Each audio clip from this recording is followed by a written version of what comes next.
মুসলমানের ইমানের আওয়াজ বেঈমান বেদাতি বাতিলদের জন্য একটি আতঙ্ক।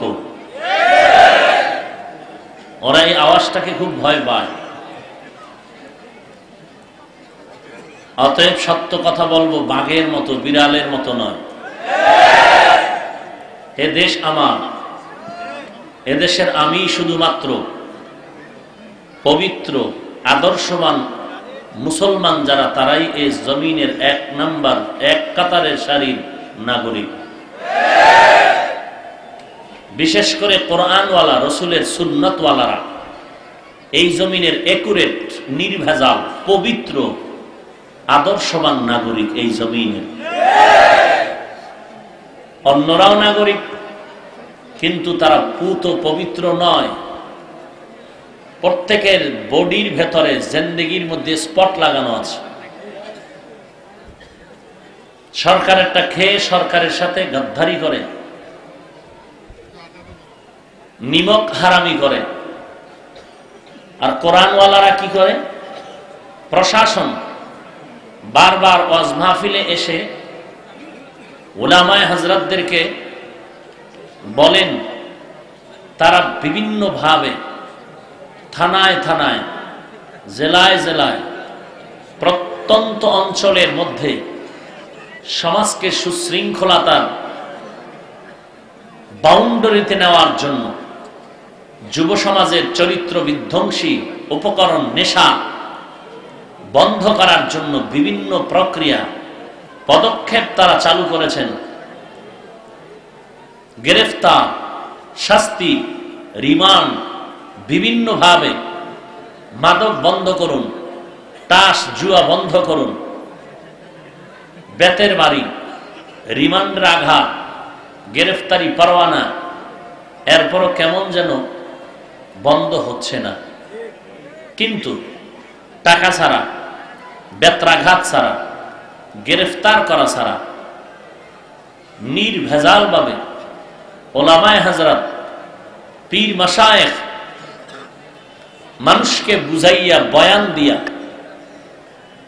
ওই প্রশাসনের, দেশের সরকারের যথেষ্ট পরিমাণ উপকার করতেছে। কাউকে জোর করে এখানে আনা হয়নি, স্বেচ্ছায় এসেছে। পকেটের টাকা ব্যয় করে আসছেন, ফাঁকে টাকা দিয়েও গেলেন। এই মানুষগুলো মদের আড্ডা থেকে এখানে হাজির। শুধু আজকে নয়, এরকম হাজারো লাখো আল্লাহর বান্দা খাস আল্লাহওয়ালার বয়ান শুনে, বক্তাদের বয়ান শুনে, উলামায়ে কেরামের সোহবতে যাওয়ার কারণে, আগে মদ পান করতো, এখন করে না। নামাজ পড়তো না, এখন নামাজ ছাড়ে না। আগে বিভিন্ন নেশায় পড়ে থাকতো, এখন নেশার থেকে নামাজের নেশায় ব্যস্ত হয়ে থাকে। তাহলে এটা দেশের জন্য একটা ক্ষতি হলো না উপকার? বিনা টাকায়, বিনা অপারেশনে, বিনা গ্রেফতারে, চাপ ছাড়া স্বাধীনভাবে এই উপকার করতেছেন এদেশের কোরআনওয়ালা নাগরিক। তাহলে এদেশের এক নাম্বার পবিত্র নাগরিক কোরআনওয়ালা, রসুলের সুন্নতওয়ালারা। আল্লাহ আমাদের বুঝার তৌফিক দান করুন। আল্লাহ পাক বলেন, ওয়ানুনাজ্জিলু মিনাল কুরআন, হে রাসূল উম্মতকে বলেন, আমি কোরআন থেকে বারংবার অবতীর্ণ করেছি মা হুয়া শিফা, ওই জিনিস যেটা ঔষধ, রাহমাতুল লিল মুমিনিন, মুমিনদের জন্য এ কোরআন ঔষধ আর রহমত।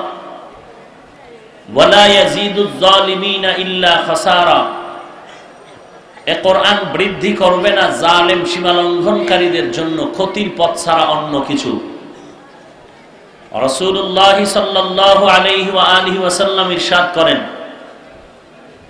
তারাকতু ফীকুম আমরাইন, দুটো জিনিস তোমাদের মাঝে রেখে যাচ্ছে, লান তাদিল্লু মা তামাসসাকতুম বিহিমা, কখনো তোমরা পথভ্রষ্ট হবে না, লাইনচ্যুত হবে না, যতক্ষণ পর্যন্ত এই দুই জিনিসকে আঁকড়ায় ধরবে, কিতাব আল্লাহ ওয়া সুন্নাত রাসূলি, এক নম্বরে আল্লাহর কিতাব কোরআনে হাকিম, 2 নম্বরে রাসূলের সুন্নাত।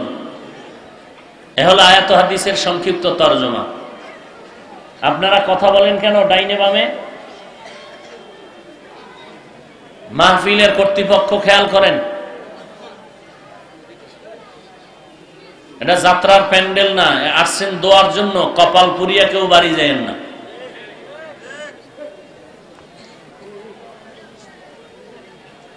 এটা বেহেশতের বাগান, বসা মাত্র গুনাহ মাফ। আবার আসতে কেন? আর মাঝখানে যারা প্যান্ডেলে বসছেন, আমি প্রত্যেক দিন প্রত্যেক প্রোগ্রামেই বলে থাকি, মুনাজাতের আগে উঠার চেষ্টা করবেন না।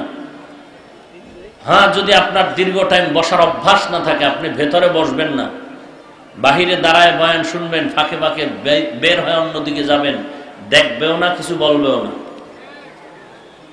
কিন্তু মজলিসের আদব রক্ষা হয় এমন কাজ করুন, বিশৃঙ্খলা হয় এমন কিছু করার প্রচেষ্টা করবেন না।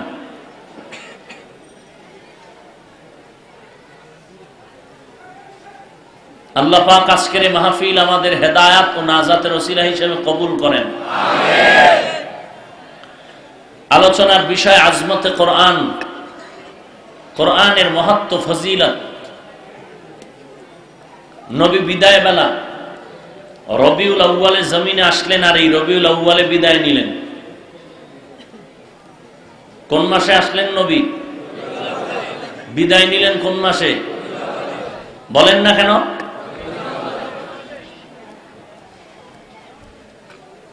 রবিউল আউয়ালে রাসূল এসেছিলেন, বিদায় নিয়েছিলেন। এই সংক্রান্ত বিষয়গুলোর মধ্যে নবীজির শানে 3টা শব্দ বা বাক্য ব্যবহার করা হয়। পৃথিবীর আর কারো নামে, কোন নবী, কোন রাসূল, কোন সাহাবী কারো নামে এই 3টা শব্দ ব্যবহার করা হয় না। আমরা এই কথাগুলো যদি একটু খেয়াল করে শুনি, তাহলে কিছুটা ফায়দা হবে বলে আশা করি ইনশাআল্লাহ। নবীজির শানে 3টা শব্দ বাক্য ব্যবহার করা হয়, যা আর কারো শানে ব্যবহার। 1 নম্বরে মিলাদুন নবী, 2 নম্বরে ওয়াফাতুন নবী, মধ্যখানে সিরাতুন নবী। মিলাদুন নবী মানে নবীজির জন্ম মোবারক, সিরাতুন নবী মানে রাসূলের জীবন আদর্শ, ওয়াফাতুন নবী মানে রাসূলের ইন্তেকাল।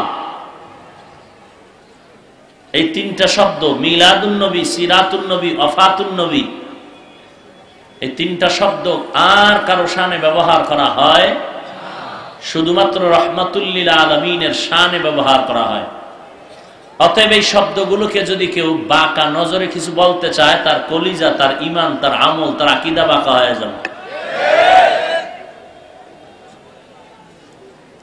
এই 3টা শব্দ, মিলাদুন নবী মানে নবীর জন্ম মোবারক, ওয়াফাতুন নবী মানে নবীর ইন্তেকাল, সিরাতুন নবী মানে নবীর জীবন আদর্শ।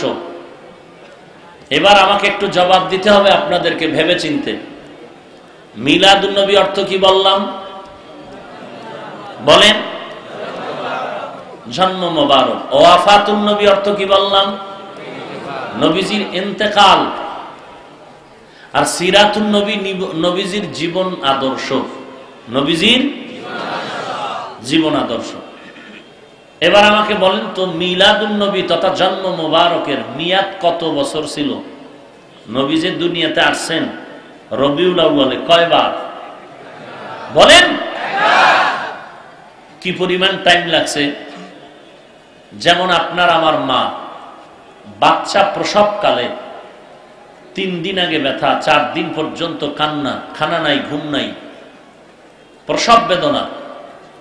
বলুন তো এই ক্ষেত্রে আমার রাসূলের শানে কি পরিমাণ সময় লাগছে? 1 সপ্তাহ? 3 দিন?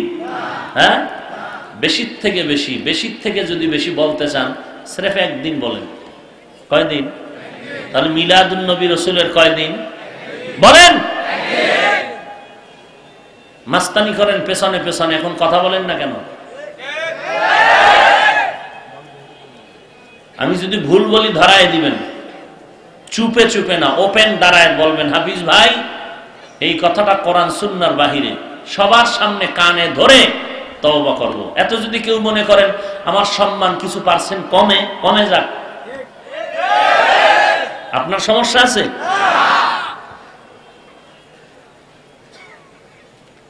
তারপরও চাই পেছনে কিছু বলে, জিন্দেগির খাতায় মুনাফিকের নাম লেখাবেন না।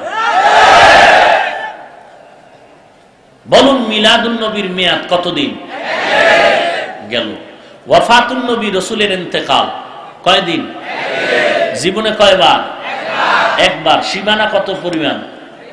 বেশির থেকে বেশি বলতে গেলে 3 দিন বলতে পারবেন। কেন? নবীজির ইন্তেকাল সোমবার, দাফন বুধবার। কি কথা আপনাদের জানা নাই? ইন্তেকাল কি বার? দাফন বুধবার। তাহলে কয়দিন বলা যায় বললে? 3 দিন। তাহলে মিলাদুন নবী কয়দিন? ওয়াফাতুন নবী কয়দিন? মাঝখানে সময় কাটলো কত নবীর জীবনের? কথা নাই। এই টোটাল 63 বছরের নাম সিরাতুন নবী। তার পাওয়ার কোনটার বেশি পাইলেন বলেন? শুধু কি তাই? সিরাতুন নবী এমন এক পাওয়ার। অর্থ কি বলছি? নবীর জীবন আদর্শ, নবীজির জীবন। আচ্ছা, কেউ যদি নবীর জীবনী লেখে, সিরাত লেখে, জন্ম বাদ দিয়ে লাগবে, ঠিক না? কি হুশ আছে তো সবার? তাহলে হুশের সাথে বলেন, নবীর জীবনী যারা লাগবে, সিরাত লাগবে যারা, জন্মের চ্যাপ্টার বাদ দিয়া না সহ? মৃত্যুর চ্যাপ্টার বাদ দিয়া সহ? কি বুঝলেন? সিরাতুন নবীর জীবনী যারা লিখবে, এই সিরাতুন নবী এমন একটা শব্দ, এই সিরাতুন নবীর মধ্যে মিলাদুন নবীও ঢুকানো আছে, ওয়াফাতুন নবীও ঢুকানো আছে। অতএব সিরাতুন নবী বললে মিলাদুন নবী বলার দরকার হবে না, ওয়াফাতুন নবী বলার দরকার হবে না। সিরাতুন নবী বললে সব আদায় হয়ে যাবে। আর এক কথা, মিলাদুন নবী দিন ছিল কি বার? বুধবার। চিন্তা করছেন? এই যে 12ই রবিউল আউয়াল মিছিল করলেন কসু, সব ভুলে গেছেন? এই 12 তারিখের পর এখনো মাসটা শেষ হয় নাই। বিশ্ব নবীর আগমন, শুভেচ্ছা, স্বাগতম। নবীর আগমনে নবীর ফুল দিবেন, ফুল দিয়েছেন পাকিস্তানের এক রাজাকারে। ভাড়া করে আইনে হেরে ফুল দিলেন কেন? জন্মদিন পালন করেন শেখ মুজিবুর রহমানের, ফুল দেন কারে? জিয়াউর রহমান রে? না তার কবরে দেন? জিয়াউর রহমানের যখন জন্মদিন পালন করে, হ্যাঁ, বা মৃত্যুর দিবস পালন করে, এই শোক পালন করে তার কবরের কাছে গিয়া, জন্মের খুশি পালন করে তার কবরের কাছে গিয়া। নবীর দাম তো আরো বেশি। নবীর জন্ম পালন করলে মদিনায় যাও না কেন? সেখানে গিয়া ফুল দাও না কেন? পাকিস্তান থেকে রাজাকার ভাড়া করে এনে গলায় ফুল লাগাও কেন? মূর্খ! ইসলাম তোর বাবার কথায় চলে না, ইসলাম চলে মদিনার থিওরিতে। এখানে বহু শিক্ষিত মুসলমান। আমি যদি অযৌক্তিক কিছু বলি আমাকে ধরায় দেন, আমি আপনার জন্য কলিজা খুলে দোয়া করব। আমরা তো অনেকের দৃষ্টিকোণ থেকে নাম্বারের সিরিয়াল সারা বান্দা। কেন? কারণ নজরে আমগো টুপি কেন এরকম, এই একটা সমস্যা। কারণ নজরে আমরা কওমি কেন, এক সমস্যা। কারণ নজরে আমি দেওবন্দি কেন, এক সমস্যা।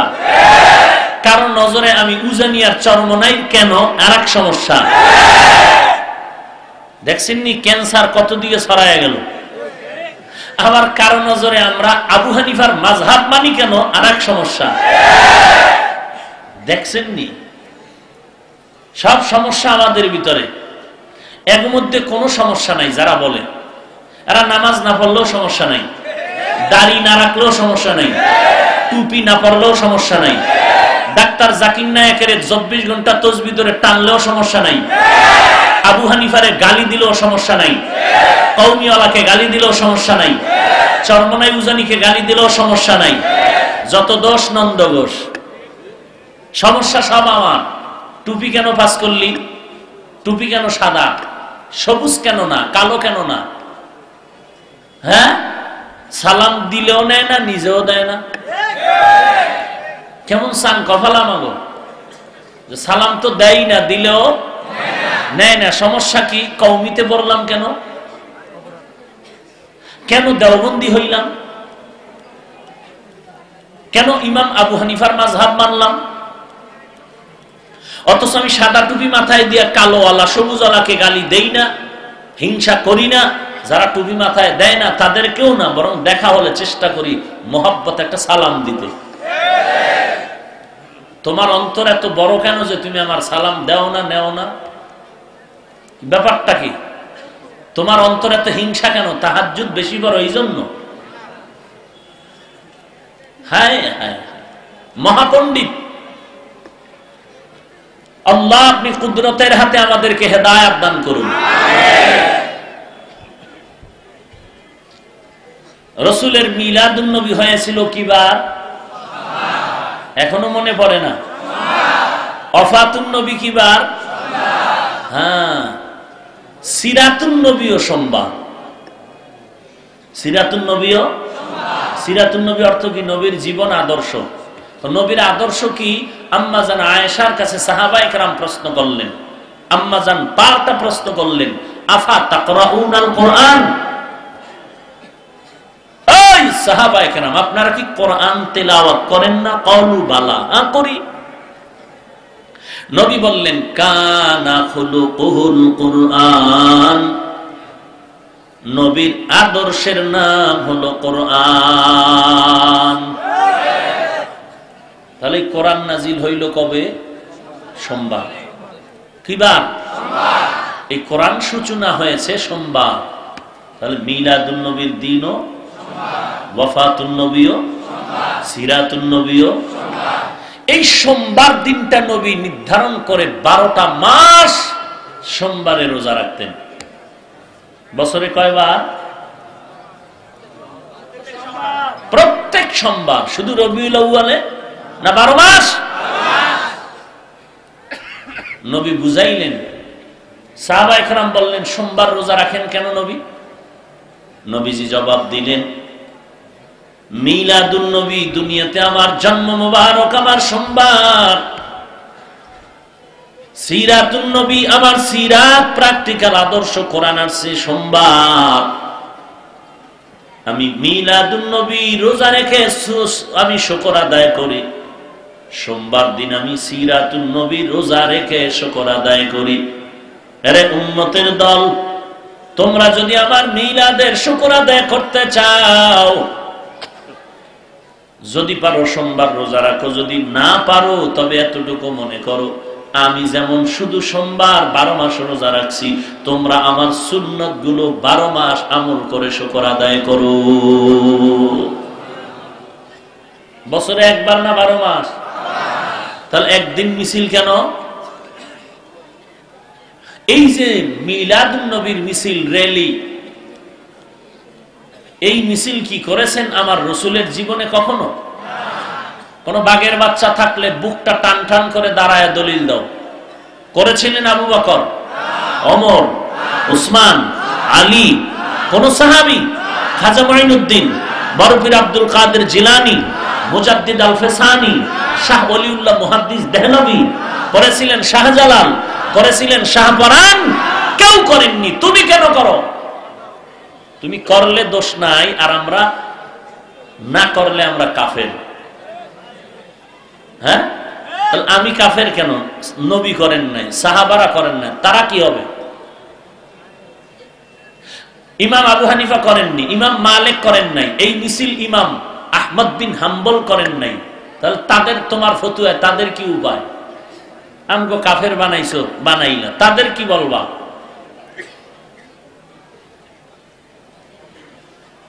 হায় হায় রে মানুষ, হিংসা কি এই পরিমাণ জন্ম নিল অন্তরে? আল্লাহ সব ভাইকে হেদায়েত দান করুন। আরো মহাব্বতে বলেন আমিন। মানুষ এখন আল্লাহর গোলামি বাদ দিয়ে নফসের গোলামিতে দৌড়ায়। হ্যাঁ,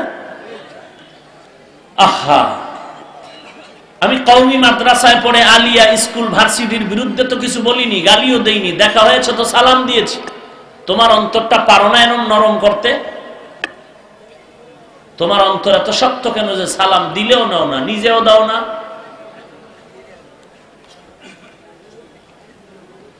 আমি পাঁচকল্লি মাথায় দিয়া অন্য টুপিওয়ালা যারা আছে বা টুপি দেয় না কিচ্ছু বলি না। যারা ইয়া নবীর সালাম দেয় দাঁড়াইয়া নবীকে আমরা কোনো গালি দিয়েছি? দেই না। দেখা হলে সালাম দেই। তুমি কেন সালাম নেও না, দাও না? ব্যাপারটা কি? আপনি বলবেন হাফিজ ভাই আপনারা দেন না কেন? আমি যদি বলি আপনি দেন কেন, বলেন মন চাইছে একটু নবীর সম্মানে দাঁড়াইছি, সমস্যা কি? আমার সমস্যা হলে আমি মন চাইলে পারি না, কারণ আমরা মনের গোলামি করি না, আমরা আল্লাহর গোলামি করি। নবীর শানে কিছু করতে গেলে আগে দেখতে হবে নবী করেছেন কিনা, সাহাবায়ে কেরাম করেছেন কিনা, তাবেঈন করেছেন কিনা, তাবে তাবেঈন করেছেন কিনা, আমাদের মাযহাবের ইমাম আবু হানিফা করেছেন কিনা। দেখি না তারা করেননি, যে কারণে আমরাও করি না, তার মানে অন্যদের গালিও দেই না। যখন আমগো উল্টা গালি দিবেন তখন তো জবাব দিতে হবে, জবাব দিতে হবে না? আপনি করতেছেন কোনো দ্বন্দ্ব নেই, করেন আপনার ইচ্ছা, আপনার জবাব আপনি দিবেন, আমারটা আমি দেব। কিন্তু উল্টা আমারে যখন গালি দিবেন তখন তো উম্মতকে সজাগ করে এর উত্তর দিতেই হবে। রাগ করতেছেন আপনারা? আল্লাহ সবাইকে বুঝার তৌফিক দান করেন। নারায়ে গাউসিয়া ইয়া গাউসুল আজম, নারায়ে রিসালাত ইয়া রাসূলুল্লাহ, এই যে স্লোগানগুলো নবীর যুগে কেউ দেননি, সাহাবায়ে কেরাম দেননি, তাবেঈন দেননি, তাবে তাবেঈন দেননি, কোন উলামায়ে কেরাম দেননি, ইমাম আবু হানিফা দেননি। আমাকে দেখান একটা হাদিসের কিতাব খুলে গোটা দুনিয়া ঘুরে একজন সাহাবীর নাম পারলে দেন যে অমুক সাহাবী স্লোগান দিছে নবীর শানে নারায়ে রিসালাত ইয়া রাসূলুল্লাহ। এইরকম একটা স্লোগান আছে কোন সাহাবীর ইতিহাসে, আছে কোন হাদিসের কিতাবে? বলেন ইয়া রাসূলুল্লাহ, সেটা হলো ভিন্ন কথা। সে তো নবীর সামনে গেলেই সব সাহাবায়ে কেরাম বলতেন ইয়া রাসূলুল্লাহ, ইয়া রাসূলুল্লাহ, কথা জিজ্ঞেস করতেন কথায় কথায়। নারায়ে রিসালাত এই শব্দ বলে ইয়া রাসূলুল্লাহ বলতে হবে, এই রকম বাক্যগুলো দিয়ে স্লোগান দেওয়ার নিয়ম কোন হাদিসে আছে? তারপর আপনারা দিলে কোনো বাধা নাই, কোনো ঝগড়া না। আমাকে উল্টা যখন গালি দিবেন তখন আমাকে কিছু বলতেই হবে।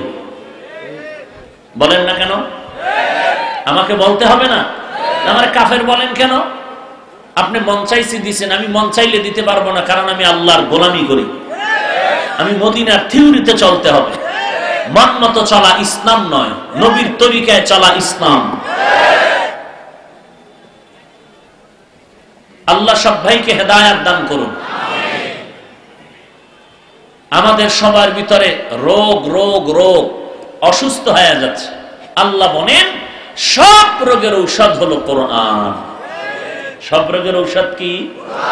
ওয়া নুনাজ্জিলু মিনাল কুরআনি মা হুয়া শিফাউ ওয়া রাহমাতুল লিল মুমিনিন।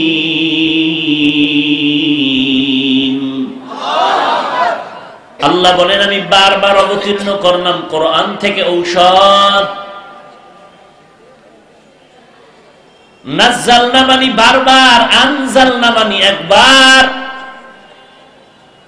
আল্লাহ বলেন ইন্না আনজালনাহু ফি লাইলাতিল কদর, আমি কোরআন শরীফ একেবারে একত্রে অবতীর্ণ করলাম।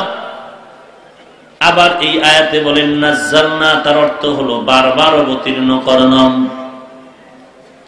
তাহলে একবার অবতীর্ণ করার ব্যাখ্যা কি আর বারবারের ব্যাখ্যা কি?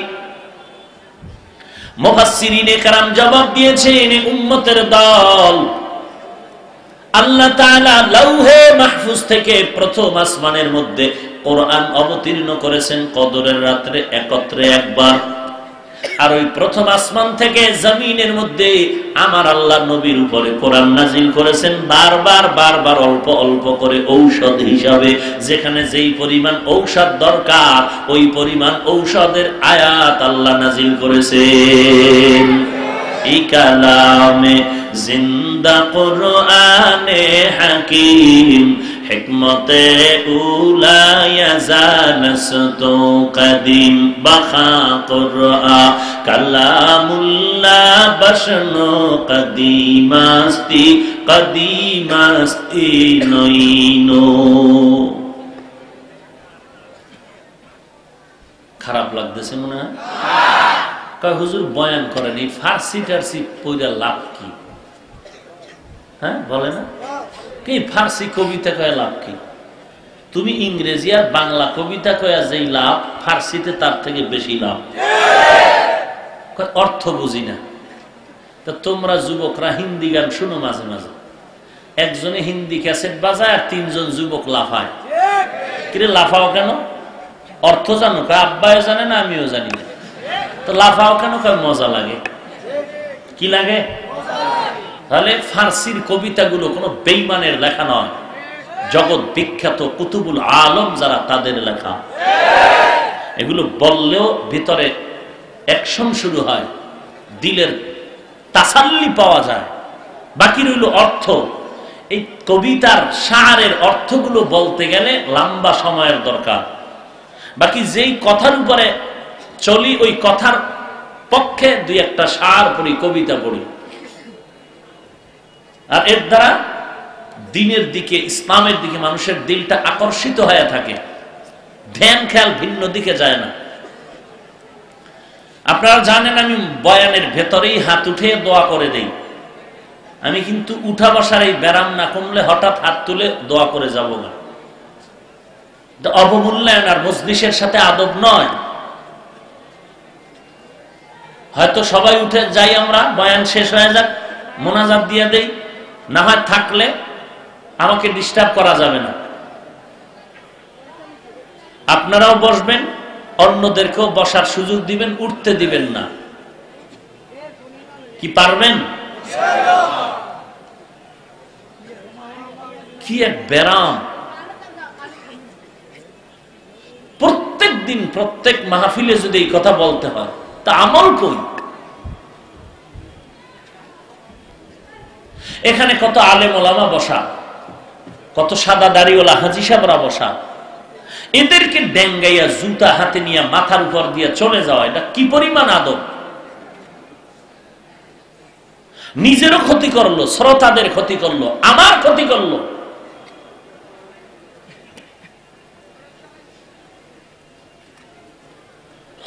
আমি তো ভারত থেকে 1 ঘন্টার জন্য বয়ান করতে আসিনি যে কি করে হুজুর দেখি। আমি তো পুরান পাপী, আমার বয়ান কোন লাইনে আপনারা তো জানেন। তো জেনে শুনে যখন আসছেন, বুঝেন না আমার ঔষধগুলো কেমন হবে, বয়ান কোন ধারায় হবে, সবই তো জানেন। জানার পরে যখন আসছেন ডিস্টার্ব করেন কেন? আপনাকে তো জোর করে আনা হয়নি, আপনি তো মহব্বতে আসছেন, দ্বীনের মহব্বত। যে আপনাকে এখন উটের গোশত দিয়ে তবারক দেওয়া হবে, তাও তো না। আপনি ইচ্ছা করে আসছেন, ডিস্টার্ব কেন করেন? আমি মাযহাবের পক্ষে বয়ান করব, আমি চাইলে শুনো, না হয় আস্তে আস্তে বের হয়ে যাও। আমার বয়ানে বসে তোমার লাভ হবে না, বরং তোমার ক্ষতি হবে। কালকে গীবত করবা আমার, গুনাহ মাফ হবে আমার, কবিরা গুনাহ জমা হবে তোমার। পণ্ডিতি সব জায়গায় চলে না, সাবধান।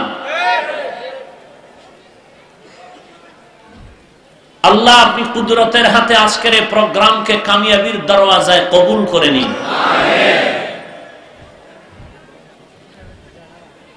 আল্লাহ বলেন আমি কোরআনের থেকে ঔষধ হিসেবে নাজিল করেছি, একবার না বারবার।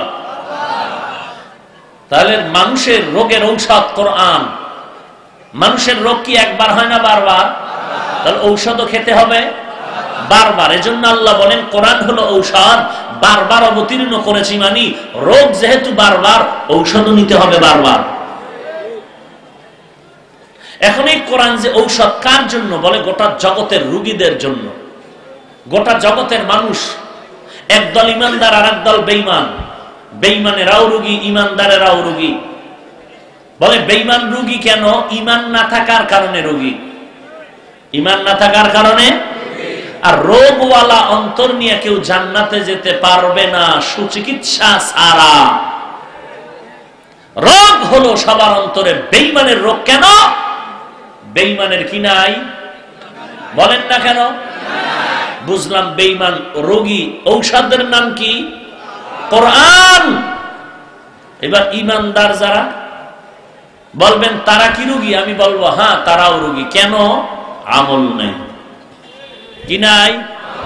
কি আপনাদের জানা মতে এমন ইমানদার নাই যে ইমান আছে আমল নাই? নাই এরকম লোক? কম না বেশি? বেশি, বেশি। এই যে এখানে বয়ানে আসছেন সবাই, বেয়াদবি ক্ষমা করবেন, জাহান্নাম থেকে বাঁচানোর জন্য বলছি, কোন দলের দালালি আর বাটপাড়ির জন্য না, কোন পীরের স্লোগানের জন্য না, একমাত্র আল্লাহ এবং রসুলের মহব্বত নিয়ে কথা বলতেছি। এখানে এমন আশেকে রসুলরা আছেন, ফজর পড়েন নাই, জহুর পড়েন নাই, আসর পড়েননি, মাগরিব পড়েন নাই, এশা পড়েননি, ফজর পড়বেন কিনা আপনার আল্লাহ জানেন। তাহলে ঈমান আছে কি নাই? কি নাই? আমল। আমল না থাকলে তো আর সমস্যা নাই, কথা বলেন। থাকলে আমল করেন না কেন? বিয়ার পরে করবেন না? কপালে বিয়ে আছে তার গ্যারান্টি কি আছে? গ্যারান্টি? আমার ধারণা আপনার চেহারা দিয়ে তাকাইলে মনে হচ্ছে বিয়াও আপনার কপালে নাই। কথা বুঝেন নাই? চেহারা দিয়ে তাকাইলে এমন ভাব যেই তালে মোবাইল নিয়ে আপন করে ঘুমাচ্ছেন, আপনার কপালে যৌবন নাই, যৌবনের চাহিদা পূরণের পাত্রী নাই। এটা ধারণার উপরে বললাম। ফয়সালা কার হাতে? সব কুদরতের হাতে। ধারণার উপরে বললাম, নিশ্চিত না। একজনে তেঁতুল খায়, তার একজনে বলে ভাই টেস্ট কেমন, টক না ঝাল? বলে ঠোঁটের মিসকলে বুঝো না?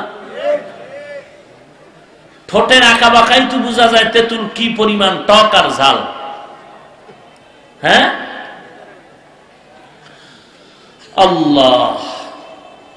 তাহলে ঈমানওয়ালাও রোগী কেন? কি নাই?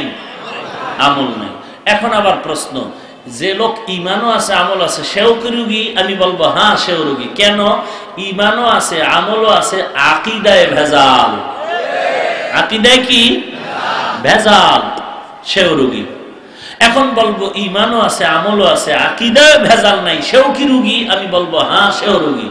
যেমন আমি এত সম্মান, চেয়ার দিলেন, সবাই আসলেন, আপনি ধারণা করতেছেন, সবাই না অধিকাংশ ধারণা করতেছে ছেলেটা খুব ভদ্র ভালো, মোটামুটি একেবারে আবেগে অনেকে বলে ফেলবে যে এর মতো ভালো ছেলে আর বাংলাদেশে নাই, মোটামুটি একজন আল্লাহর খাস বান্দা, অলির দফতরের নাম উঠবে উঠবে ভাব। কিন্তু আমার হালাত কি? আমার টুপি দাড়ি, নামাজ রোজা, ঈমান আমল আকীদা মোটামুটি ঠিক আছে। তারপরেও আমি আমাকে কি মনে করি? আমি মনে করি আমার মতো বক্তা বাংলাদেশে কেউ নাই। এই মনে করাটা কবিরা গুনাহ। অন্য বক্তা আমার থেকে নিচে মনে করাটা কবিরা গুনাহ। আমি নিজে অহংকারী হই কবিরা গুনাহ, একজনকে হিংসা করি কবিরা গুনাহ, বাসায় গিয়ে কারো নাম নিয়ে গীবত করি কবিরা গুনাহ। বলেন এই গুনাহ ছোট না বড়? বলেন। তাহলে আমার টুপি দাড়ি আকীদা আমল ঠিক থাকার পরেও কিন্তু কি বুঝলেন? আমি রোগ মুক্ত না রোগী? ছোট রোগের রোগী না বড় রোগের রোগী? তাহলে আমার জন্য ঔষধ হলো কোরআন। ঔষধ কি? নবীজির হাদিস, প্রত্যেকটা মানুষের কলবের মধ্যে গুনার কারণে জং ধরে, জং মরিচিকা পড়ে, যেমনি ভাবে পানিতে লোহা লাগলে মরিচিকায় ধরে যায়। সাহাবায়ে কেরাম বললেন ওয়ামা জালাউহা, ও আল্লাহর রাসূল এর জন্য ঔষধ কি? নবী বললেন ঔষধ দুইটা, কাসরাতু যিকরিল মাউত, বেশি বেশি মৌতের স্মরণ করো, আর একটা হলো তেলাওয়াতুল কোরআন, কোরআন তেলাওয়াত করো। ঔষধ কয়টা? দুইটা, অন্তরের ময়লা দূর করার, বেশি বেশি আল্লাহর জিকির করো, আরে মরণের কথা স্মরণ করো, আর কোরআন তেলাওয়াত করো। মরণের কথা আমরা কেউ স্মরণ করি? এই আল্লাহর বান্দারা, আছে কোনো স্মরণ নাই? যদি থাকতো তাহলে আমার কলিজার যুবকেরা ঘুমের টাইমে রাতের বেলা বালিশে মাথা লাগাইয়া মোবাইলের হিন্দি গানের তার কানে দিয়া ঘুমাতে পারত। পয়গম্বর বলেন অন্তরের মধ্যে যাদের ময়লা, তোমার ময়লা দূর করার জন্য ঔষধ হলো দুইটা। এক নম্বরে মরণের কথা স্মরণ করো, বারবার মরণের কথা স্মরণ করো। দুই নম্বরে আল্লাহর কালাম তেলাওয়াত কর। যত মৃত্যুর কথা স্মরণ করবা গুনাহ করতে ভয় লাগবে, আর যত কোরআন তেলাওয়াত করবা তোমার পুরান ঈমান তত তাজা হয়ে যাবে। ইন্নামাল মুমিনুনা আল্লাযীনা ইযা যুকিরাল্লাহু ওয়াজিলাত কুলুবুহুম ওয়া ইযা তুলিয়াত আলাইহিম আয়াতুহু যাদাতুহুম ঈমানা ওয়া আলা রাব্বিহিম ইয়াতাওয়াক্কালুন। আল্লাহ তাআলা বলেন, মুমিনের চরিত্র কি জানো? মুমিনের বৈশিষ্ট্য কি জানো? যখন মুমিনের সামনে আল্লাহর জিকির করা হবে তখন তাদের কলবে ঝালঝালা শুরু হয়ে যাবে, কম্পন শুরু হয়ে যাবে, কলবের মধ্যে ঝালঝালা। এর নবীর উম্মত কেমনে বুঝাই ফেনী এলাকার মুসলমান, কেমনে বুঝাই? জমিনের মধ্যে ভূমিকম্প হচ্ছে মাত্র 30 সেকেন্ড, এর মধ্যে ঢাকাওয়ালারা টের পায় না, ফেনীওয়ালা গো বিল্ডিং নাই। কথা বলেন না কেন? এই যে ভূমিকম্প হইল, এটা জমিনের উপরে নাকি ভেতরে? বলেন না কেন? ভেতরে ভূমিকম্প হয়ে গেল, এইটার উপরে টের পাইছে কেউ? টের পায় নাই। ঢাকাওয়ালারা টের পায় নাই, জমিনের নিচে যে কাঁপানি শুরু হয়ে গেল। কিন্তু ফেনী এলাকায় টের পেয়ে গেল, ওই কাঁপানি জমিনের উপরে ওইটা বিল্ডিং ভেঙে ফেললো। আল্লাহ বলেন, মুমিনের পরিচয় নাও, যখন তাদের সামনে আল্লাহর জিকির করা হবে তাদের কলবের মধ্যে কম্পন সৃষ্টি হয়ে যাবে। কারো কম্পনটা ভিতরে ভিতরে হয়, টের পাওয়া যায় না, আবার কারো কম্পন উপরে উঠা যায়, কন্ট্রোল করতে পারে না। তুমি কও উজানিওয়ালারা লাফায় কা, চরমনাইওয়ালারা লাফায় কা, আমি তোমাকে বলি তুমি লাফাও না কেন? আল্লাহর কোরআন বলে অন্তরে ঝালঝালা হবে। কোরআনের আওয়াজ যখন আসবে, দ্বীনের কথা, আল্লাহর জিকিরের কথা, তখন কলবের মধ্যে কম্পন হবে। তুমি কেন বলো তোমরা লাফাও কেন? আমার জবাব দাও, তোমার অন্তরে কম্পন হয় না কেন? হয় না কেন? জবাব আগে দিবি তুই, জবাব তুই দিবি আগে। তোর অন্তরে ঝালঝালা হয় না কেন? আমার কাছে কি জবাব চাও তুমি? এরে নবীর উম্মতের দল, আকাবিরিনদের ইতিহাস পড়ো, সাহাবায়ে কেরামের ইতিহাস পড়ো। নবীজি যখন নামাজের ইমামতিতে দাঁড়ায় জাহান্নামের আয়াতগুলো পড়তেন, নামাজের ভিতরে সাহাবায়ে কেরাম কান্না করতে করতে বেকারার হয়ে যেতেন। কেমনে বুঝাই ফেনীর মানুষ যারা বাইতুল্লাহ গেছেন, নবীজির রওজায় গেছেন, রমজানে গেছেন বা অন্য সময় দেখছেন নি? এখন তো মিডিয়ার যুগ, ইন্টারনেটে দেখেন। মাঝে মাঝে জাহান্নামের আয়াত যখন মক্কার ইমাম সাহেবরা পড়ে, কান্নার কারণে আয়াত পড়তে পারে না। বলেন না কেন? মদিনার ইমাম সাহেবকে রাত পরে আর কান্নার আওয়াজ, নিজেকে কন্ট্রোল করতে পারে না, এমন কান্না ইমাম সাহেবের, চোখের পানি। কান্নার কারণে মুক্তাদিরাও কান্না করে, কন্ট্রোল করতে পারে না। আর তোমারে যদি 30 পারা কোরআন একটানে শোনায়, তারপরও তোমার চোখে পানি আসে না। তুমি বলতেছো ইমাম সাহেব কেন কাঁদে, আমি বলবো তুই কপাল পোড়া, কেন কাঁদো না? তুমি প্রশ্ন করো নামাজে দাঁড়াইয়া কাঁদে কেন, আমি বলবো তুই কাঁদো না কেন? জবাব তোরটা আগে দে। বাস্তবতার সাথে অমিল না থাকলে প্রশ্ন তাকে করতে হবে। কোরআন তেলাওয়াতের বাস্তবতা, চোখে পানি আসবে, ঈমান তাজা হবে। আল্লাহর জিকিরের বাস্তবতা, কলবে ঝালঝালা হবে। বাস্তবতার বিপরীত যারা থাকবে তাদেরকে প্রশ্ন করতে হবে, তোমার বাস্তবতায় এই গুণটা আসে না কেন? তুমি এটার দোষ বানাইছো, দোষ। তিলের তাল বানাইছো, তিলের তাল। হ্যাঁ, চরমনাই লাফায় কেন, উজানি লাফায় কেন? ওরে এই লাফানি তো উজানির না বেটা, এ লাফানি তো চরমনাইর থেকে সূত্রপাত হয়নি। এ লাফানি তো এই আগুন যেখান থেকে আসছে ওখান থেকে লাফানি। হাজী ইমদাদুল্লাহ মুহাজিরে মক্কির ইতিহাস পড়ো, শিববির আহমদ উসমানীর ইতিহাস পড়ো, রশিদ আহমদ গঙ্গুহি রহমাতুল্লাহ আলাইহির ইতিহাস পড়ো। এরে নবীর উম্মতের দল আব্দুল কুদ্দুস গঙ্গুহি রহমাতুল্লাহ আলাইহির ইতিহাস পড়, জালালউদ্দিন রুমি রহমাতুল্লাহ আলাইহির ইতিহাস পড়ো, কাসিম নানতবী রহমাতুল্লাহ আলাইহির ইতিহাস পড়ো, পটিয়া মাদ্রাসার বানী মুফতি আজিজুল হক রহমাতুল্লাহ আলাইহির ইতিহাস পড়ো। বয়ানে বসিয়া যখন নাহমাদুহু কয়া টান দিতেন, মনে হয় যেন কিয়ামতের মাঠ ময়দানে শুরু হয়ে গেল। তুমি 3 ঘন্টা বয়ান করো, আমি 4 ঘন্টা বয়ান করি, আমারও চোখে পানি নাই, ময়দানের মধ্যেও কান্না নাই। কিন্তু আল্লাহ ওয়ালাদের ইতিহাস দেখো, 15 মিনিট বয়ান করতেন, 30 মিনিট আধা ঘন্টা বয়ান করতেন। আমি 12 মাস 3 ঘন্টা চিল্লাইয়া, ডেলি 12 মাস চিল্লাইয়া যা ফায়দা না হয়, আল্লাহর বুজুর্গ বান্দারা 10 মিনিট বয়ান দিলে তার থেকে জমিনে বেশি উপকার হয়। আউলিয়ারা কারে উকবা ইখতিয়ার, জাহেলারা কারে দুনিয়া ইখতিয়ার।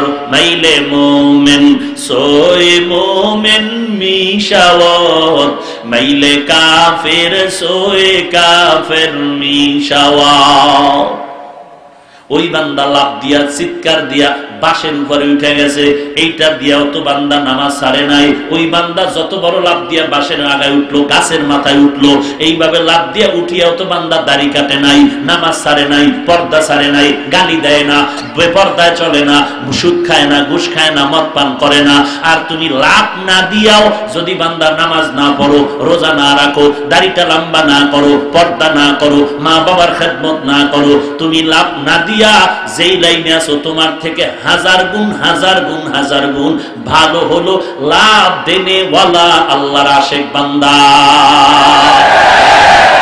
ও তো লাভ দিয়ে পর্দা করে, ও লাভ দেওয়ার কারণে পর্দা ছাড়ে নাই, গুনাহ করে নাই, নামাজ ছাড়ে নাই, গালি দেয়নি, জিকির ছাড়েনি। ও লাভ দিয়ে যেই পরিমাণ ভালো আছে, তুই লাভ না দিয়া নামাজ রোজা সব বাদ দিয়া তুই এর থেকে 1 কোটি গুণ জাহান্নামের দিকে আগায় গেছো। তুমি যদি লাভ না দিয়া তাকওয়া পাইতা, তাহলে বুঝা গেল ওই বান্দা লাভ দিয়া বিপদে পড়ছে। কথা ঠিক না? আর কেমনে বুঝাইতাম, আমারে শিখায়া দাও। তিলের তাল বানায় বসে আছো রে আসে, এরে নবীর উম্মতের দল, অন্তর ভরে বলছি, রাগ করবেন না গো ভাই। কাউকে ছোট করতে চাই না, কাউকে হিংসার নজরে কিছু বলি না।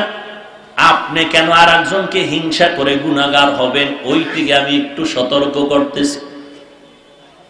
এরে নবীর উম্মতের দল, এরপরে তো আমাদের সমস্ত পীর মাশায়েখ আউলিয়ায়ে কেরামের কথা সবার এক। ইচ্ছা করে যদি একটা চিৎকার দাও, 7000 বছর জাহান্নামে জ্বলতে হবে, একটা কবিরা গুনাহ হবে, একটা কবিরা গুনাহ হবে। যদি ইচ্ছা করে কেউ চিৎকার দেয়, লাভ দেয়, ইচ্ছা করে যদি দেয় মানুষকে দেখানোর জন্য, 7000 বছর জাহান্নাম। আমাদের উলামায়ে কেরাম সবাই তো বলেন, কিন্তু কেউ যদি কন্ট্রোল করতে না পারে সেটা তার ভিন্ন মাসআলা।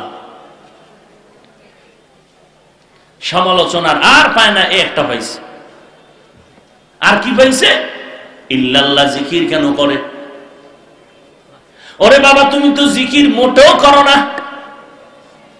আর ওই বান্দা ইল্লাল্লাহ জিকির করিয়াও তো আল্লাহর উপরে শিরকি কোনো আকীদা নাই। তাবলীগ করে চরমনাই যায়, পীরের কাছে যাই, অত বান্দা বলে না পীর আমার নবীর থেকে দামি।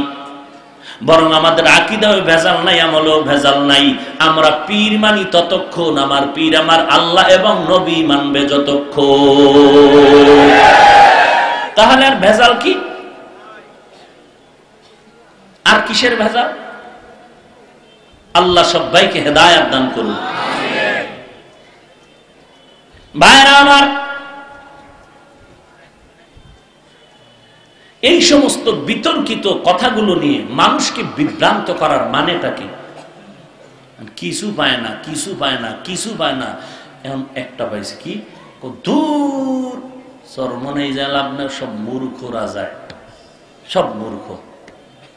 হাফিজুর রহমানের বয়ানে তাকায় দেখো, সব আবাঙ্গাল, মূর্খ মূর্খ মূর্খ। তা তোমার আমার বয়ানে সব আলেম আলেম আলেম।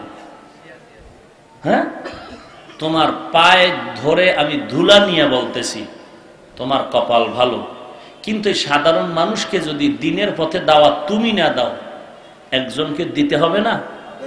তো তুমি হিংসা করো কেন? আহা, হিংসা কেন?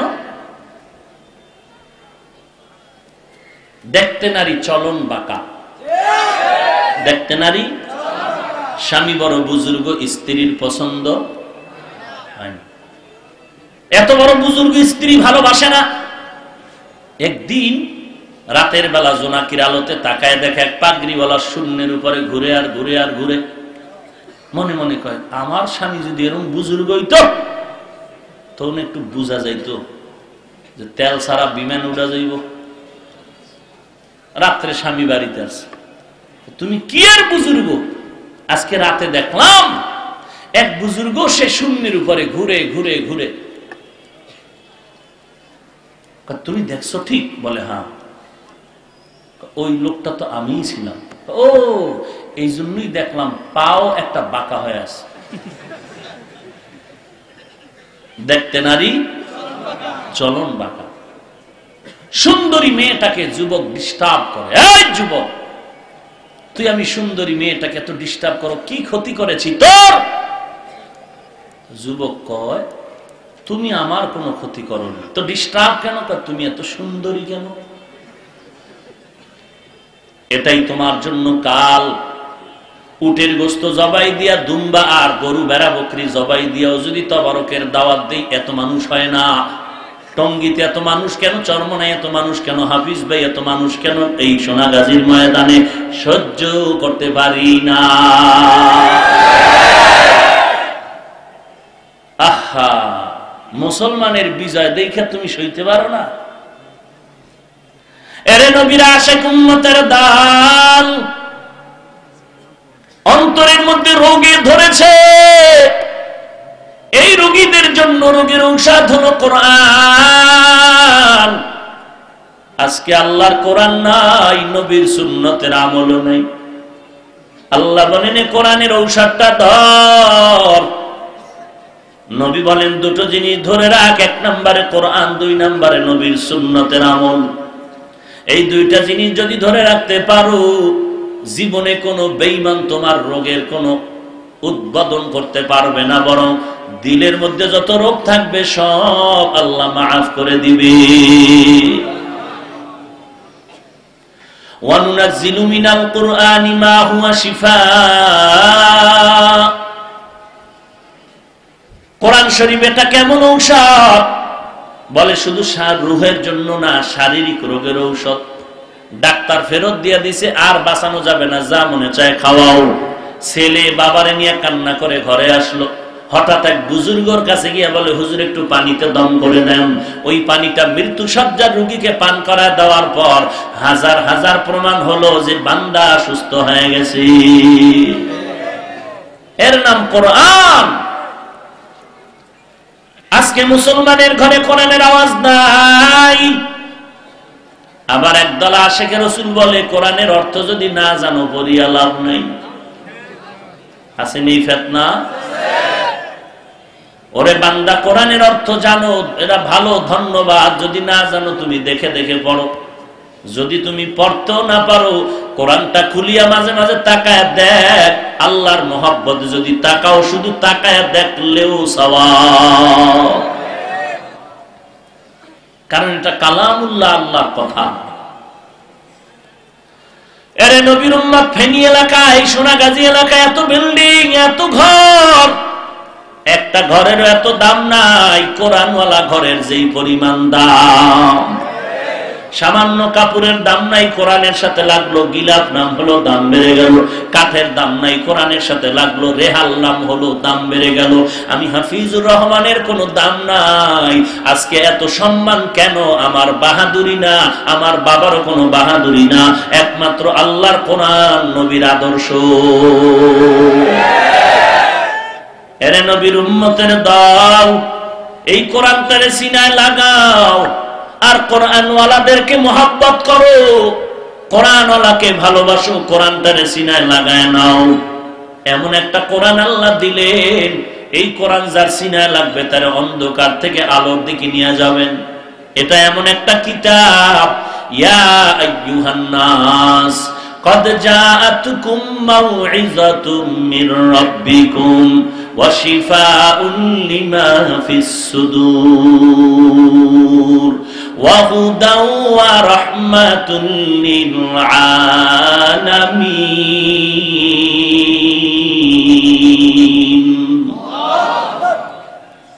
আল্লাহর পক্ষ থেকে, এটা রবের পক্ষ থেকে মাওয়াইজ, বড় ওয়াজ, বড় ওয়াজের কিতাব কোরআন। ওয়াশিফাউল লিমা ফিস সুদূর, সাদ দাল ওয়াও রা মানে সুদূর অর্থ সিনা। আল্লাহ বলেন এটা এমন একটা ঔষধ, সিনার মধ্যে যা আছে এর জন্যই কোরআন ঔষধ। বলেন সিনার মধ্যে কি আছে? আপনি জানেন আর না জানেন, সব মুফাসসিরিনে কেরাম বলেন হুয়াল কলব, সিনার মধ্যে আছে কি? কলব। কি আছে ভাই? এবার বলেন সিনা কোথায়? মাথার মাঝখানে? তো কপালের পাশে? কপালের মাঝখানে।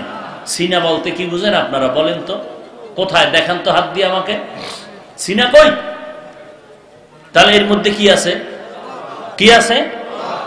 কেন কলব না কপালের ভিতরে? খবর নেই আপনাদের? কলব কপালে না?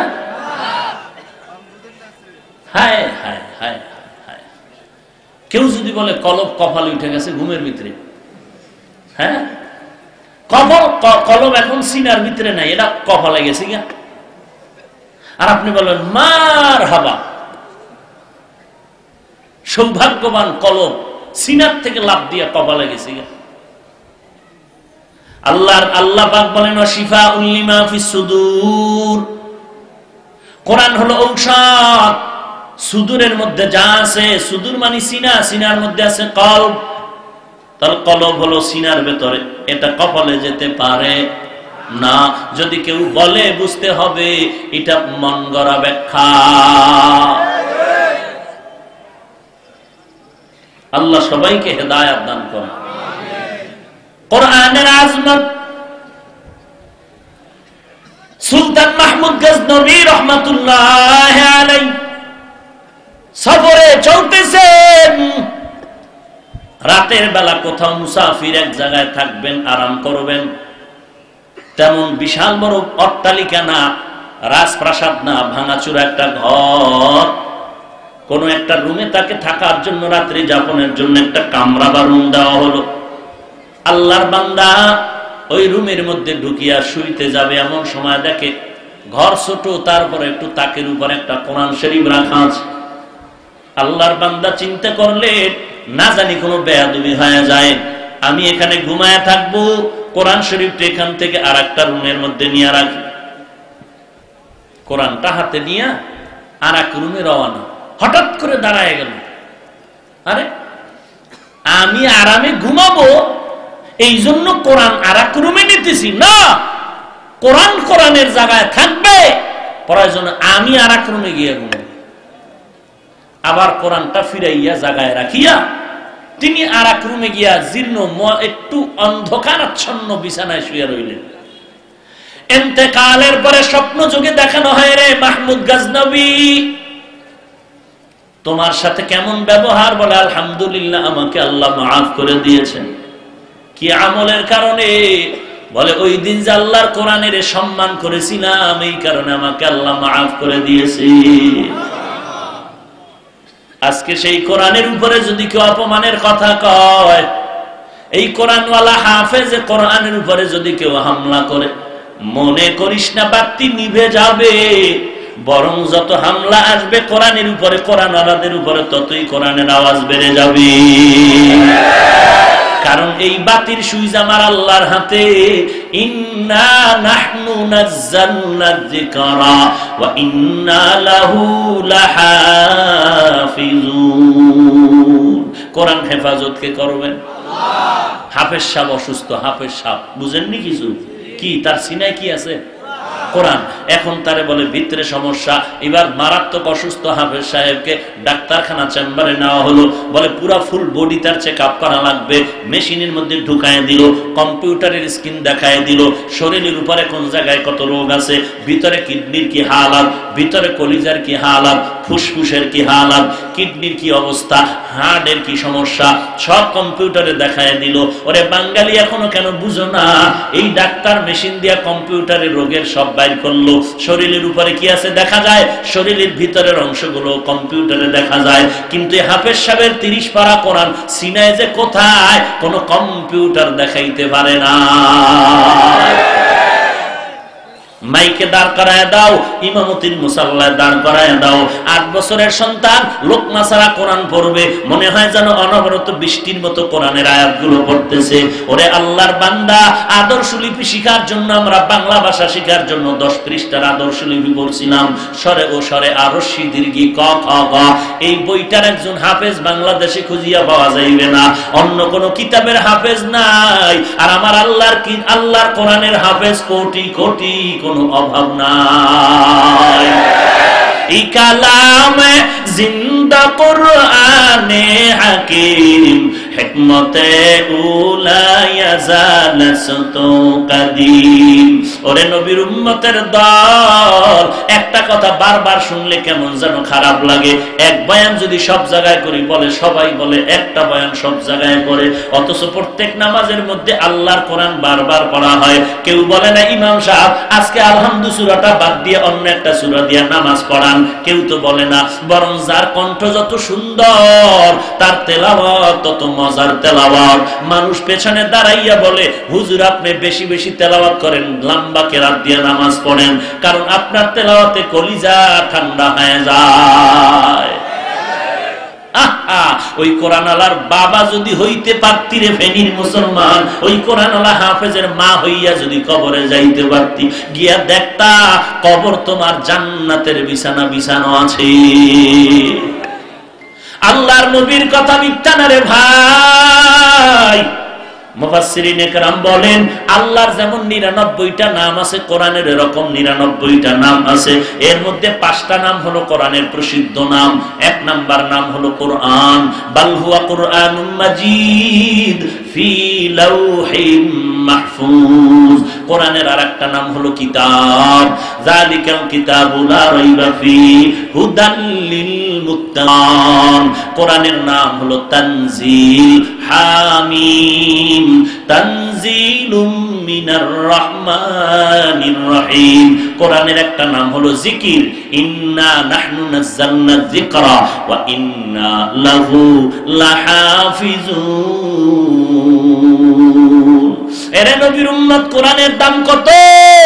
মুফাসসিরিনে কেরাম বলেন এ কোরআন এত দামি, বলে কোরআন তার নিজের নাম দিয়েই পরিচয় কেমন দামি। আমার নবী আখিরি নবী মুহাম্মদ সাল্লাল্লাহু আলাইহি ওয়াসাল্লাম কেমন দামি, বলে এই নবী যে কেমন দামি এজন্য ডাইনে বামে কোনো উদাহরণ লাগবে না। আমার নবী কেমন দামি এর জন্য নবী নিজেই তার উদাহরণ। কোরআন যে দামি, কোরআন তার নিজস্ব পরিচয় সে দামি। বলে কেমন? কোরআন শব্দটা 4-5টা শব্দ থেকে নির্গত হয়ে আছে। কোরআনের এক অর্থ হলো জমা করা, করাআয়া করাউ থেকে কোরআন মানে জমা করা।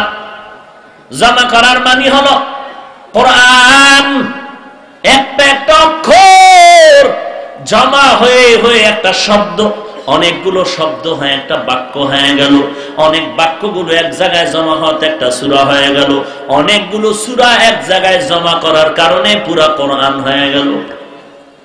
এক নাম্বার ব্যাখ্যা। জমা করার আর এক নাম্বার ব্যাখ্যা হলো আল্লাহর নবীকে আল্লাহ বলেন লা তুহাররিক বিহি লিসানাকা লিতাআজালা বি ইন্না আলাইনা জামআহু ওয়া কুরআনা। ও নবী, আপনার জিহ্বা মোবারক নারায় নারায় মুখস্থ করা লাগবে না, আমি আল্লাহ কুদরতি ভাবে আপনার সিনায় কোরআন জমা করে দিব।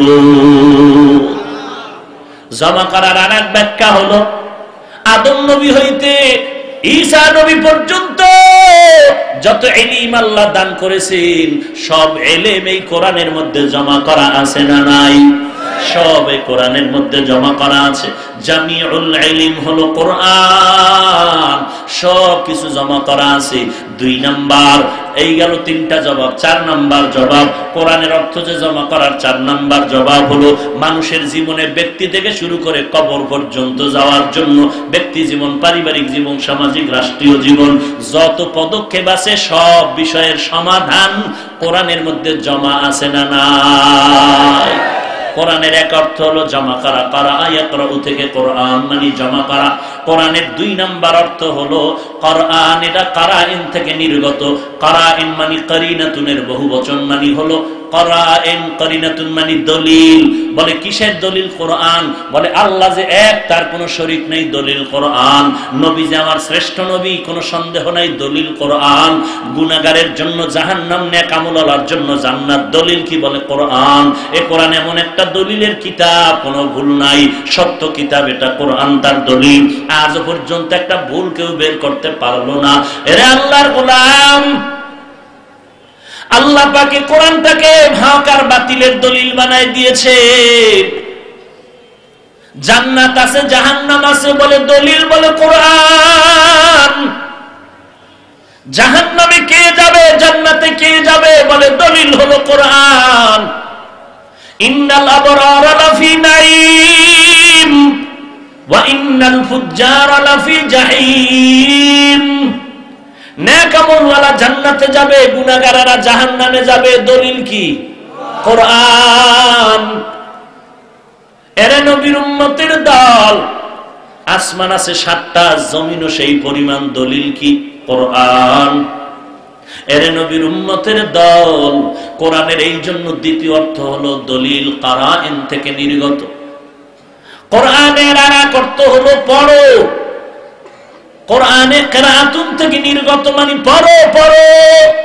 কোরআন নাজিল হয়েছে পড়ো শব্দ দিয়া, ইকরা, পড়ো। বিসমি রাব্বিকাল্লাযী খালাক, যিনি, যেই রব তোমার সৃষ্টিকর্তা, তার নামে পড়ো। দুনিয়াতে একটা কিতাব আছে কোরআন, এত বেশি পরিমাণ পড়া হয়, দুনিয়াতে আর কোন কিতাব এত বেশি পরিমাণে পড়া হয় না। এত বেশি পড়া হয় কোরআন। 24 ঘন্টা, সেকেন্ডে সেকেন্ডে সেকেন্ডে কোন না কোন বিশ্বের কোন না কোন জায়গায় তেলাওয়াত অনবরত চলতেই আছে।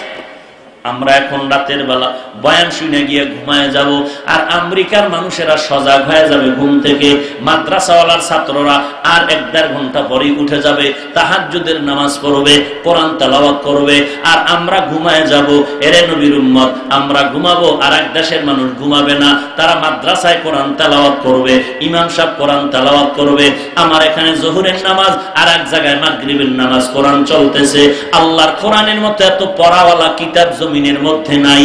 এরে নবীর উম্মতের দল, কপাল খারাপ, আমরা মুসলমান নবীর উম্মত হয়ে কোরআন পড়তে জানি না। আমরা কোরআন পড়তে জানি না রে ভাই। পর্দার আড়ালের মা বোনেরা আসেনি?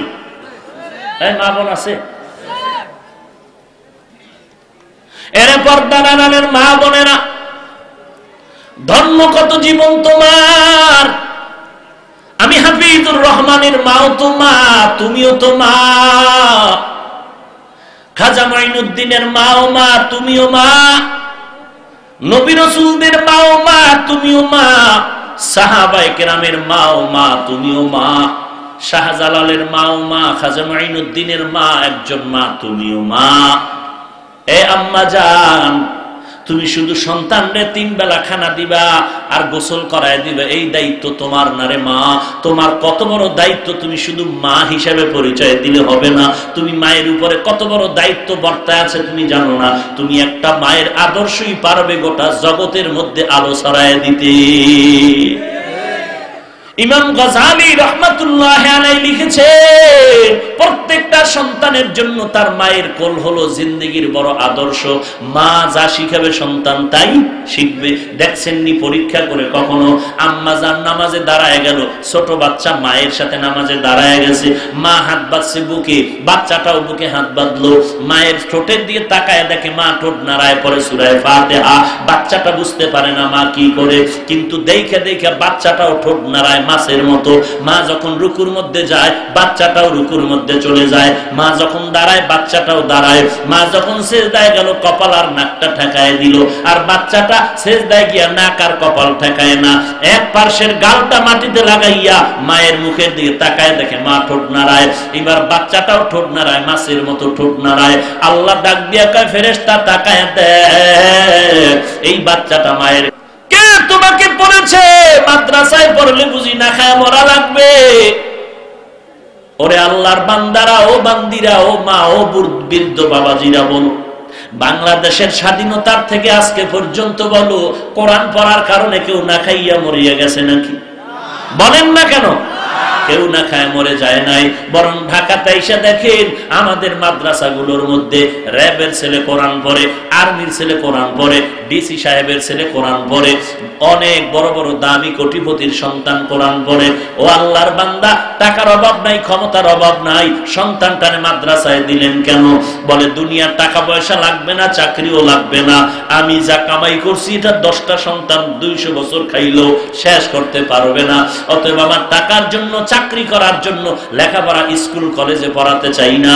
আমি চাই আমার সন্তান যেন মরার পরে আমার জানাজা পড়ায় দিতে পারে, আমি কবরে গেলে যেন সন্তান কবরের কিনারায় কোরআন তেলাওয়াত করতে পারে। এই চিন্তা ভাবনা করার পর আমার সন্তান আমি মাদ্রাসায় দিয়ে দিলাম। এর পর্দার আড়ালের মা, আল্লাহর কোরআন পড়ো। যদি পুরাটা না পারো দৈনিক কিছু সময় মাদ্রাসায় গিয়ে দাও, মহিলা মাদ্রাসাও যদি পাও। নামাজ পড়তে যেই পরিমাণ সূরা কেরাত লাগে ওই পরিমাণ সূরা কেরাত মুখস্থ করো। এরপরে যদি পারো ফজরের নামাজের পরে সূরা ইয়াসিনটা তেলাওয়াত করো। আল্লাহর রহমতের ফেরেশতা তোমার ঘরটারে পাহারা দিবে। জোহরের নামাজের পরে সূরা আর রহমান পড়ো। আসরের নামাজের পরে আম্মা ইয়াতাসাআলুনা আনিন নাবাইল আযীম সূরা নাবা 30 পারা পড়ো। মাগরিবের নামাজের পরে সূরা ওয়াকিয়া পড়ো। ইজা ওয়াকাতিল ওয়াকিআ লাইসা লিওয়াকাতিহা কাযিবা। এশার নামাজের পরে সূরা মুলক 29 পারার সূরাটা পড়ো। তাবারাকাল্লাযী বিয়াদিহিল মুলক ওয়া হুয়া আলা কুল্লি শাইইন কাদির। আল্লাযী খালাকাল মাউতা ওয়াল হায়াতা লিয়াবলুয়াকুম আইয়ুকুম আহসানু আমালা ওয়া হুয়াল আজিজুল গফুর।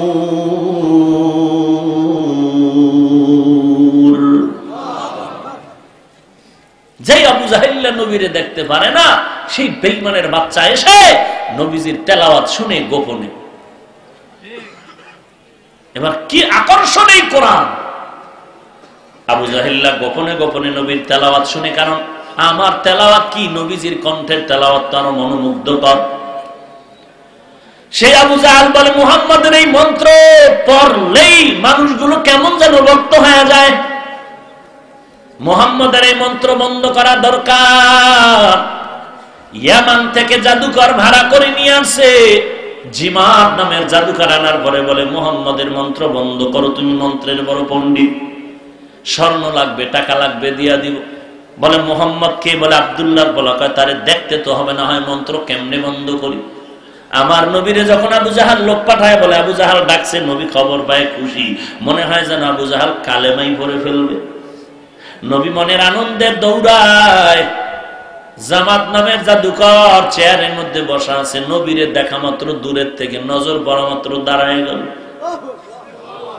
কারণ আমার নবী এমন মায়ার নবী, আমার যার চেহারা মোবারকের দিকে তাকাইলে পেটের ক্ষুধা নিবারণ হয়ে যায়। যেই নবীর জন্য মাছ পাগল, গাছ পাগল, জঙ্গলার প্রাণী পাগল, আসমান পাগল, জমিন পাগল, চন্দ্র পাগল, সূর্য পাগল, সব পাগল, এমন কি আমার আল্লাহ নবীর বড় পাগল।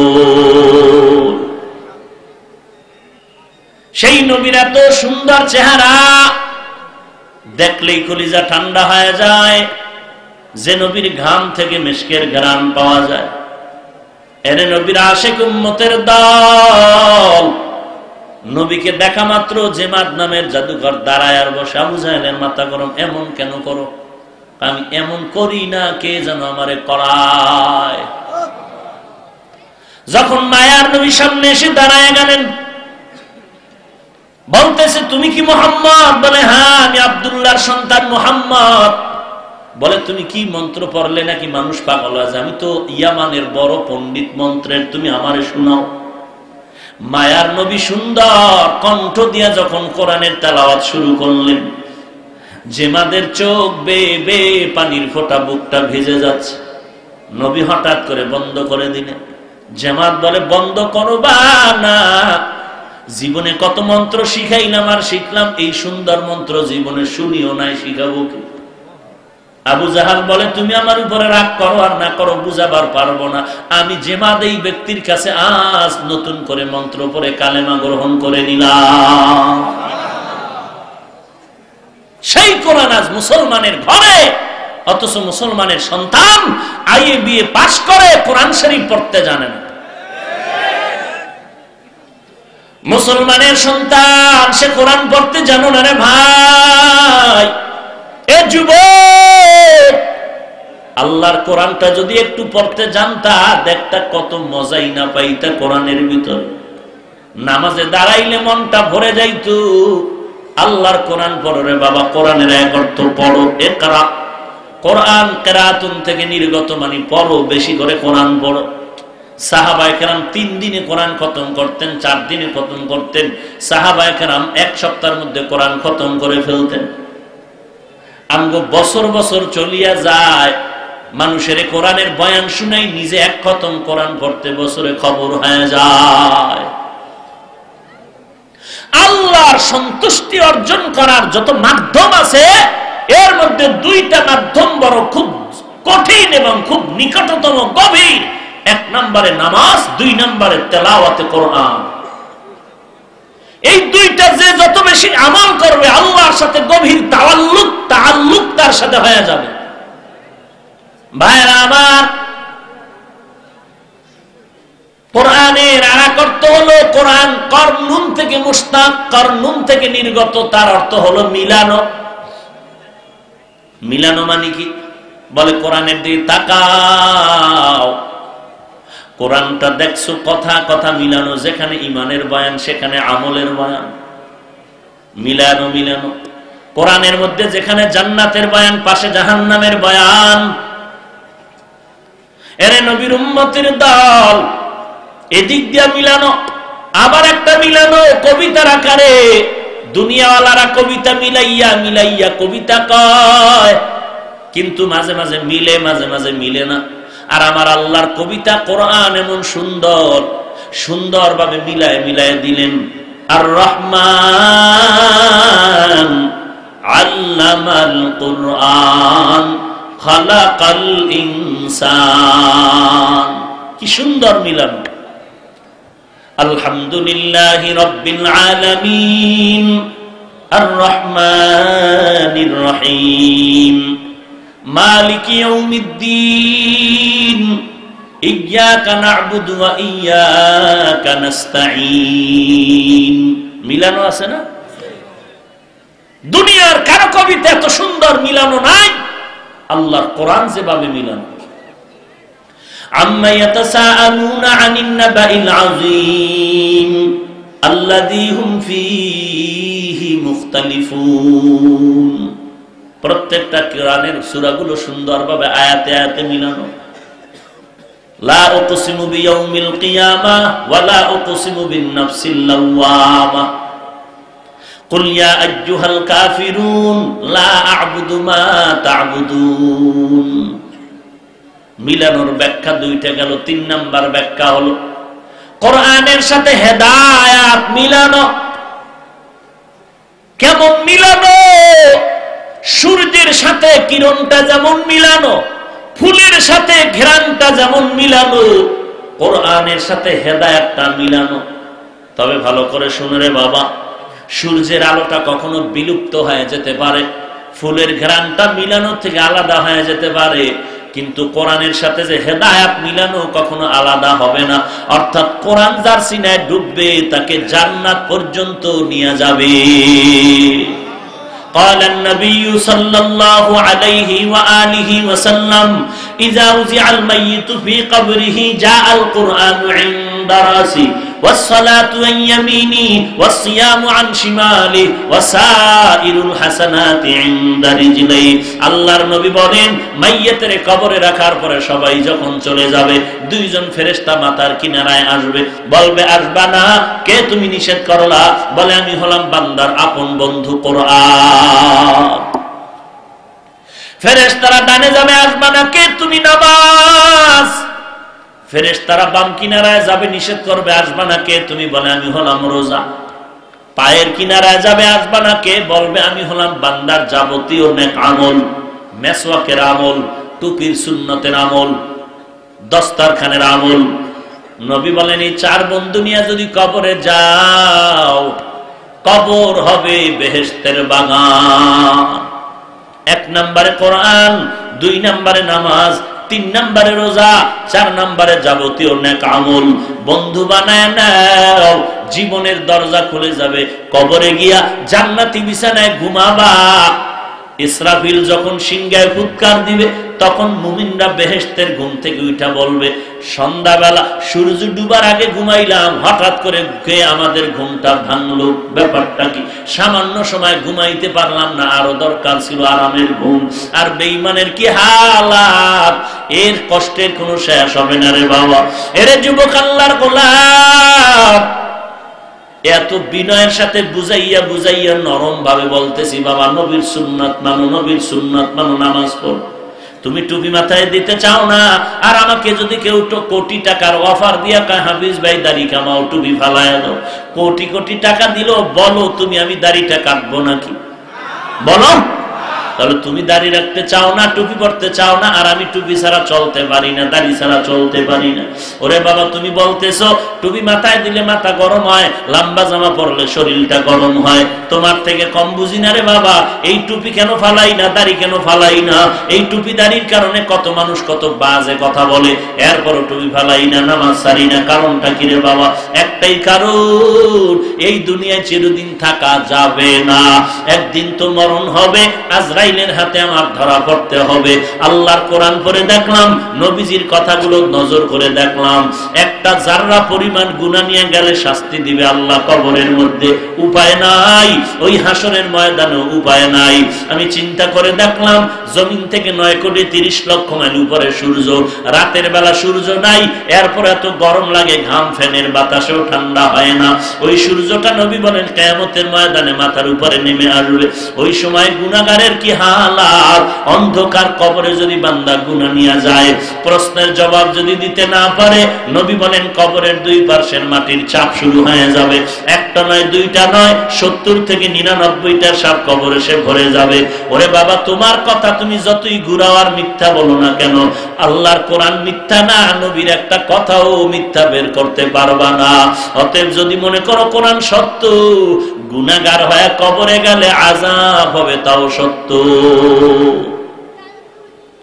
এরে যুবক আল্লাহর গোলাম, আল্লাহর কাছে তওবা করো। জীবনে কত অপরাধ করেছো, এখন থেকে তওবা করো। জীবনে কত গুনাহ করেছো, তোমার মা বাবা ভাই বোন কেউ জানে না, কিন্তু তুমি জানো আর আল্লাহ জানে। আল্লাহর কাছে ক্ষমা চাও। আল্লাহ, আমি বলি না তুমি আমার মতো হুজুর হয়ে যাও, স্কুল কলেজ ছাড়িয়া মাদ্রাসায় যাও, একবারও বলি না। তুমি স্কুল কলেজে পড়ো, ছাড়িও না। কেউ যদি বলে ছাড়তে, আমার অনুরোধ তুমি ছাড়িও না। কলেজে পড়ো, চাকরি করো, ব্যবসা করো, তুমি একদিন কলেজে পড়িয়া ডাক্তার, ইঞ্জিনিয়ার, সাংবাদিক হও, ধন্যবাদ। কারণ বেঈমানেরা কিন্তু এখন এক হয়ে গেল মুসলমানের সাথে একটা যুদ্ধ লাগানোর জন্য। হঠাৎ করে বেঈমানের গোষ্ঠী যদি বলে মুসলমানের আমগো ঔষধ দিব না, তুমি মুসলমান ডাক্তার হইয়া দাঁড়ায় বলবে বেঈমান তোদের ঔষধ লাগবে না, আমরা মুসলমানের জন্য মুসলমান ডাক্তারেরা যথেষ্ট। তবে তোমার এই সুনাম যদি অক্ষুণ্ণ রাখতে চাও, এই সোনাগাজী বাজারে এমবিবিএস ডাক্তার কি একজন না অনেক? রোগীর ভিড় কি সবার কাছে সমান? কোন ডাক্তার কথার কথা বসে বসে বিড়ি টানে আর মশা মারে, আর কোন ডাক্তার রাত্র 12টা পর্যন্ত সিরিয়াল শেষ করতে পারে না। ওরে বাবা, কারণটা কি জানো? তুমি যদি আমার 3টা কথা জীবনভর পালন করতে পারো, তুমি এই জমিনে ডাক্তার হইয়াও সফলতার জীবন পাইবা। তোমার জীবনটা হবে ফুলের মতো, মাটি পর্যন্ত মরিয়া যাওয়ার পরে দোয়া করবে যদি আমার 3টা কথা রক্ষা করো রে যুবক ভাই। স্কুলে পড়ে ডাক্তার হ, ইঞ্জিনিয়ার হবি, ফুলের মতো জীবনটা যদি করতে চাও, 3টা জিনিস তুই মানিয়া চল। স্ট্যাম্প দাবি দস্তখত দিয়া যাই। 1 নম্বরে জীবনে মোবাইলকে আপন বানাইও না। 2 নম্বরে বখাটে দুষ্ট ছেলেদের বন্ধু বানাবা না। 3 নাম্বার, কোন মুরব্বীদের সাথে বেয়াদবি করবা না। স্ট্যাম্প দে, আমি দস্তখত দিয়া যাই। যদি আমার কথা তুই 3টা মানতে পারো, তুই কলেজে পড়িয়া তোর জীবন হবে ফুলের মতো পবিত্র। তুই ডাক্তার হবি, ইঞ্জিনিয়ার হবি, মাটি পর্যন্ত তোর জন্য দোয়া করবে যদি 3টা কথা মানো। 1 নম্বরে মোবাইলকে আপন বানাবা না। আজকে তোর খানা ভাল লাগে না, মোবাইল দিয়ে রাখলে তোর খানার টেনশন নাই, ঘুমের টেনশন নাই, তুই মোবাইলের নেশায় পাগল। এই জন্য বললাম 1 নাম্বার মোবাইলকে আপন বানাবা না। 2 নম্বরে দুষ্ট বখাটে ছেলেদেরকে বন্ধুরূপে গ্রহণ করবা না। 3 নম্বরে কোন মুরব্বীর সাথে বেয়াদবি করবা না। চিনো আর না চিনো, কোন মুরব্বীর সাথে বেয়াদবি করবি না, সাবধান, কপাল পুড়ে যাবে। তোর একটা পুড়বে না, তোর সাথে জড়িত যারা সবগুলোর কপাল পুড়বে। এরে নবীর উম্মত যুবক ভাই, পায়ে হাত রেখে বলি রে যুবক, কয়দিন আর যৌবনের বাহাদুরি করবা? বাহাদুরি টিকবে না রে বাবা। এমন কোন দিন নাই, রাত নাই যে যুবকের লাশের খবর নাই। বাসের নিচে, পানির নিচে, ঘরের বিছানায় যুবকের লাশ। আল্লাহর কাছে তওবা করো। আল্লাহ, শয়তানের ধোকায় পড়ে তো জাহান্নামের পথিক হয়ে গেলাম, এখনো সুযোগ আছে। আল্লাহ, আমি তোমার দরজায় ফিরে আসতে চাই, তুমি আমারে কবুল করো। আজকে থেকে তওবা করলাম, নামাজ ছাড়বো না, বেপরদায় চলবো না, মা বাবারে কষ্ট দিব না, নবীর সুন্নাতের আমল ছাড়া চলবো না। ও আল্লাহ, নবীর সুন্নাতের উপরে চলবো, দেশ ও জাতির বিরুদ্ধে ষড়যন্ত্র করবো না।